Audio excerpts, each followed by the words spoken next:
The Illinois General Assembly kicked off an action-packed fall session in Springfield tonight.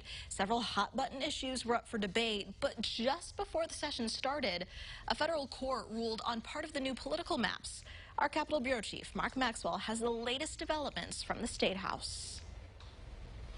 Democrats and Republicans returned to Springfield Tuesday night, kicking off a bitter two-week battle over pandemic politics and the political power to draw maps that will last the next decade. This is a big win for the people of Illinois. Republicans cheered a federal court ruling Tuesday that struck down the first draft maps Democrats passed in May, based on census estimates.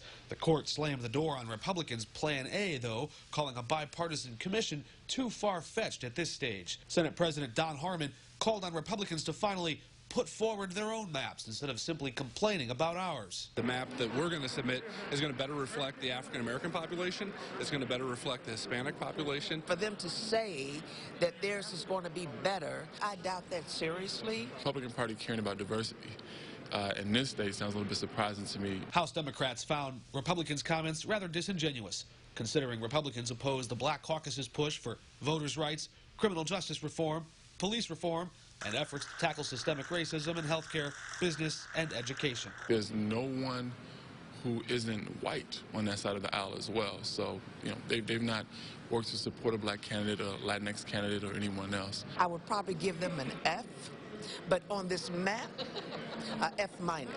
Weary Democrats are eager to put the map fight behind them.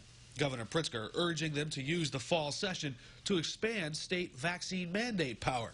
And some Democrats want to relax parental notification requirements on teen abortions, in part to respond to Texas restricting abortions there. Nothing that happens in Texas is going to affect Illinois. They want to make it part of the conversation because they always want to make it part of the conversation. Wednesday morning, Republicans will try to shift the focus to violent crime, a central theme in their campaign to try and win more seats, perhaps even take control of the agenda heading into an election year.